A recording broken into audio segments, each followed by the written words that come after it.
Deuteronomy 28. If you listen obediently to the voice of God your God, and you heartily obey all of his commandments that I command you today, then God your God will place you on high, high above all the nations of the world. All of these blessings will come down on you and spread out beyond you, because you have responded to the voice of God your God. God's blessing inside the city, God's blessing in the country, God's blessing on your children and the crops of your land, the young of your livestock, the calves of your herds and the lambs of your flocks. God's blessing on your basket and bread bowl, God's blessing in your coming in, and God's blessing on your going out. God will defeat your enemies who attack you. They'll come at you on one road and run away on 7 roads. God will order a blessing on your barns and your workplaces. He will bless you in the land that God your God is giving you.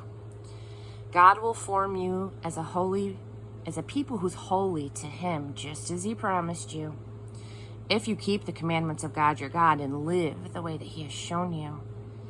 All of the peoples on earth will see you living under the name of God, and they'll hold you in respectful awe. God will lavish you with good things, children from your womb, offspring from your animals, and crops from your land, the land that God promised your ancestors that he would give you. God will throw open the doors of his sky vaults and pour rain on your land on schedule, and bless the work that you take in hand. You will lend to many nations, but you yourself won't have to take out a loan.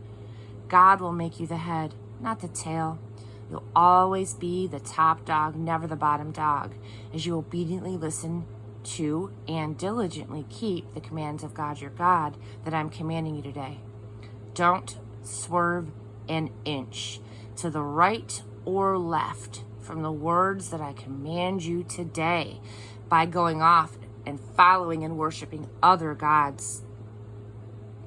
Here's what will happen if you don't obediently listen to the voice of God your God and diligently keep all of the commandments and guidelines that I'm commanding you today. All of these curses will come down hard on you. God's curse in the city, God's curse in the country, God's curse on your basket and bread bowl, God's curse on your children, the crops of your land, the young of your livestock, the calves of your herds, and the lambs of your flocks. God's curse in your coming out and God's curse in your going out. God will send the curse, the confusion, the contrariness down on everything that you try to do until you've been destroyed and there's nothing left of you. All because of your evil pursuits that led you to abandon me. God will infect you with a disease, wiping you right off the land that you're going into to possess. God will set consumption and fever and rash and seizures and dehydration and blight and jaundice on you. They will hunt you down until they kill you. The sky over your head will become an iron roof, the ground under your feet a slab of concrete. From out of the skies, God will rain ash and dust down on you until you suffocate. God will defeat you by enemy attack. You'll come at your enemies on one road and run away on 7 roads. All of the kingdoms of earth will see you as a horror. Carrion birds and animals will boldly feast on your dead body with no one to chase them away. God will hit you hard with the boils of Egypt, hemorrhoids, scabs, and an incurable itch. He'll make you go crazy and blind and senile. You'll grope around in the middle of the day like a blind person, feeling his way through a lifetime of darkness. You'll never get to where you're going. Not a day will go by that you're not abused and robbed, and no one is going to help you.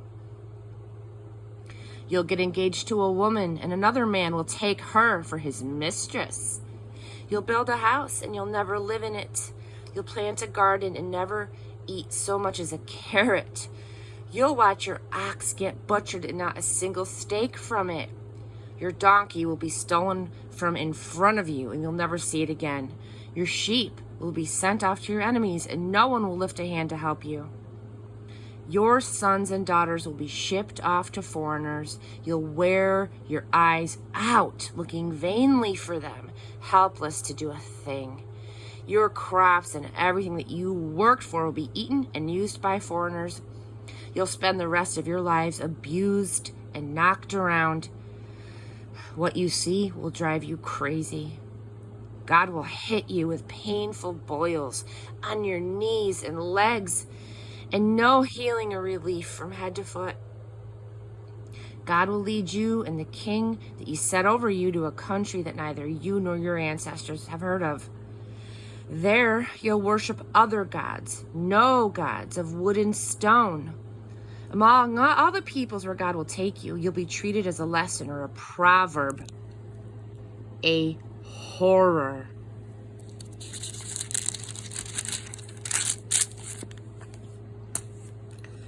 You will plant sacks and sacks of seeds in the field, but you'll get almost nothing. The grasshoppers will devour it. You'll plant and hoe and prune vineyards, but won't drink or put up any wine. The worms will devour them. You'll have groves of olive trees everywhere, but you'll have no oil to rub on your face or your hands. The olives will have fallen off. You'll have sons and daughters, but they won't be yours for long. They'll go off to captivity. Locusts will take over all of your trees and crops. The foreigner who lives among you will climb the ladder higher and higher, while you go deeper and deeper into the hole. He'll lend to you, but you won't lend to him. He'll be the head and you'll be the tail. All of these curses are going to come on you. They're going to hunt you down and get you until there's nothing left of you, because you didn't obediently listen to the voice of God, your God, and diligently keep his commandments and guidelines that I commanded you.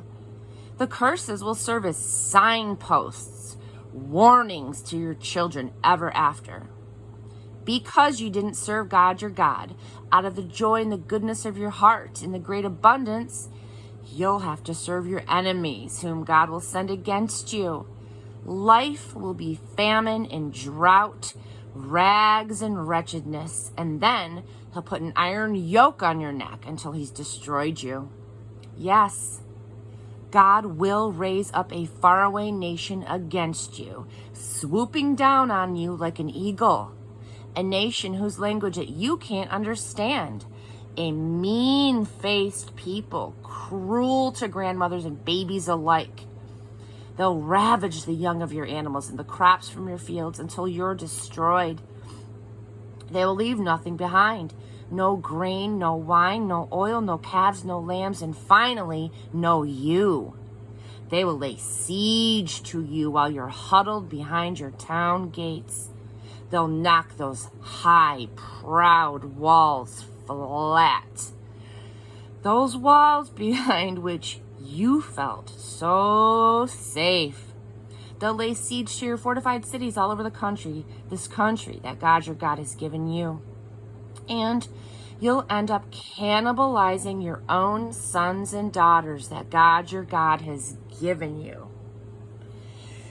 When the suffering from the siege gets extreme, you're going to eat your own babies.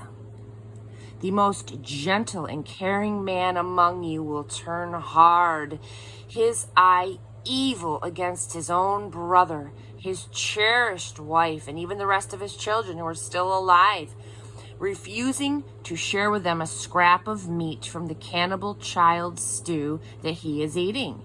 He's lost everything, even his humanity, in the suffering of the siege that your enemy mounts against your fortified towns.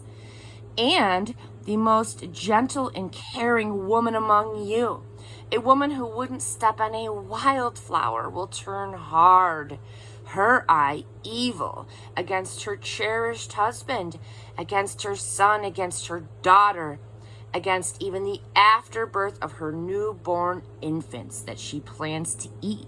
She plans to eat them in secret She does eat them because she has lost everything, even her humanity, in the suffering of the siege that your enemy mounts against your fortified towns.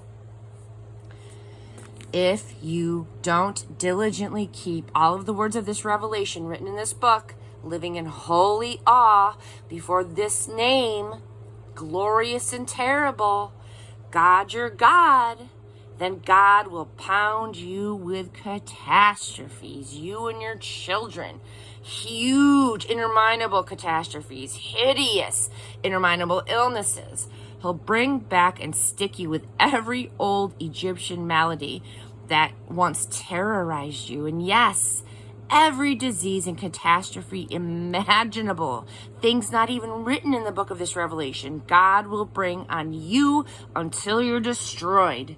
Because you didn't listen obediently to the voice of God your God, you'll be left with a few pitiful stragglers in place of this dazzling stars in the heaven multitude that you had become.